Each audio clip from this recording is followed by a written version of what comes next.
my anxiety and my fear of like the mindset I've been holding on to is not a representation of who I actually am. It's a representation of the thought pattern that I've allowed to repeat and repeat and repeat for so long. Hi, my name is Dawn. Welcome to my channel. Today I'm going to be making a video about how I make clothes in alignment with my emotional state and what's going on with me right now. Sounds a little bizarre, but I thought it would be cool just to try it out and see what I come out with. So yeah.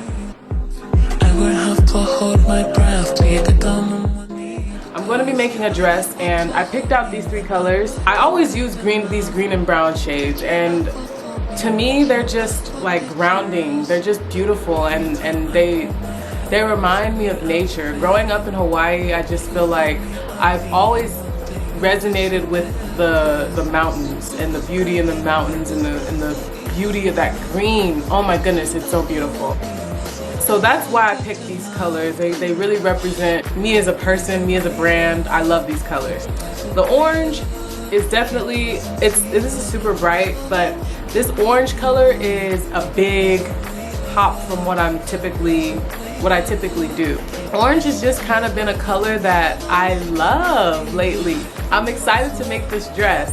I hope you guys love what I come out with, and we are just gonna get into it and just be present and live. Flow, you know? So lately, I've really been diving into getting spiritual and feeling grounded. Someone asked me, what do I do? Actually, I'm gonna look up exactly what they asked because I screenshot it. When things get tough for you, what is something that always keeps you grounded? It's crazy because crocheting and making clothes, like that's something that in recent years has definitely kept me grounded in myself. And when things are going astray and going all sorts of ways, one thing that I always find that when I'm coming back to myself, it's through creating clothes and creating something, creating a piece. And it didn't register to me that that was a part of me and how I grounded myself until recently. So I've also been very adamant on being present. And when I say present, I mean being here in the now. And a lot of the reason why I haven't started a YouTube channel, and it's taken me almost 10 years to go ahead and do it, is because I've been so forward thinking to the point where I lose sight of where I'm at now. And I'm so obsessed with this idea that I have of what things will be that I get so unhappy with where I'm at. It's really led to a lot of stagnancy in my life. But in the same sense, I feel like I've grown a lot in other ways. And maybe I saw a video of this woman talking about procrastination not actually being as negative as we make it to be. It's like, maybe it's just your body telling you not yet and wait. And honestly, that could have been what it is, because now I feel like my state of mind and the way that I'm feeling about myself, I am thrilled to like be a light on the internet, on socials, like as this version, as who I am now. Being present though, I wanna really focus on that with being present.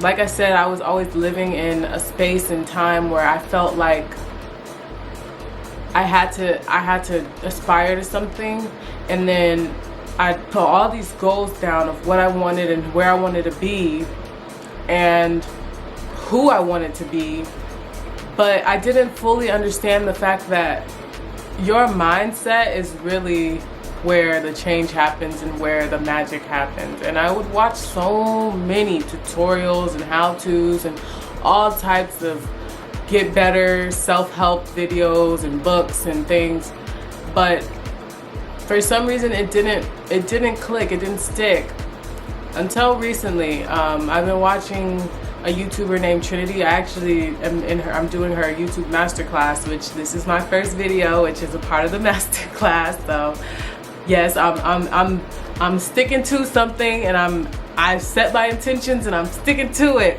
But anyways, I've been watching a lot of her videos, and at some point it registered to me like my anxiety and my fear of like the mindset I've been holding on to is not a representation of who I actually am. It's a representation of the thought pattern that I've allowed to repeat and repeat and repeat for so long.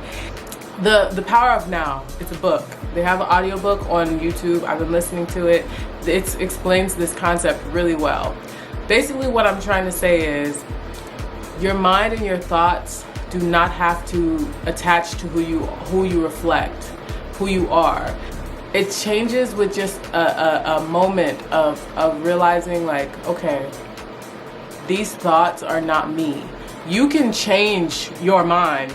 Change your mind in how you feel about yourself. It's not gonna happen overnight. Maybe it will, but if it doesn't, that's okay. It took me 10 years to just get on this freaking camera and talk and change my mind on how I feel about myself and change my mind on how I feel about expressing myself and being myself.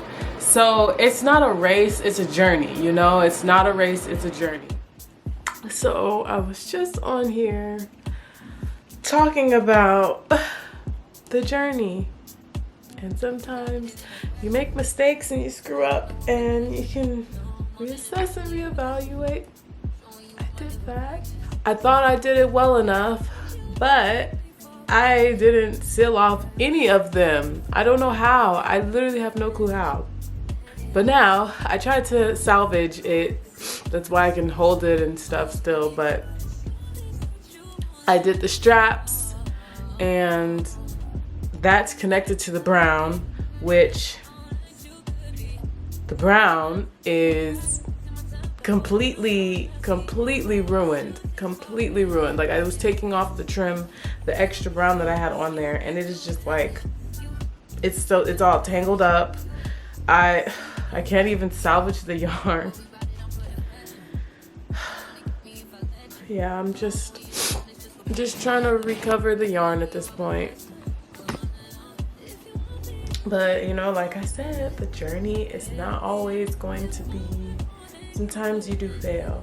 Sometimes you do have to start over. And this might be one of those times. Welcome back. All right, welcome back to the journey of the dress. After some minor setbacks, we have a major comeback. This is what we're working with. I was honestly convinced that this was gonna be a lost cause, but I was able to revive it. Yeah, I'm gonna take the waist yarn off. I'm gonna show y'all the finished look. So this is the final look. It came out beautiful, actually. I'm really proud of the process, the journey that took to come to this final product. It's definitely a representation, like I said, of trusting that things are going to be what they're going to be, and yeah. But this is my first video, so bear with me. I'll be a little more structured and together in the future. I'm so happy that I'm making this video. Whoever's watching this, I just want to give you a hug through the camera because I feel so good. It feels so good. I feel like it's like literally 10 years of making content and filming, editing, and not posting, and feeling this like overwhelming, you can't do it. And like now it's like, but what am I doing? So what are you gonna do? Nothing. Nothing. You're gonna enjoy the content. That's what you're gonna do. You're gonna give me a hug. You're gonna give me a hug. All right, I'll see you guys. Bye. Chose you from the start and you just ran away. You say I'm a dog and then you ran astray. Gave you my heart and then you tore into a million pieces. Late night on the phone, swear I told you like a million secrets. I've been working on myself, I'm trying to be a better man.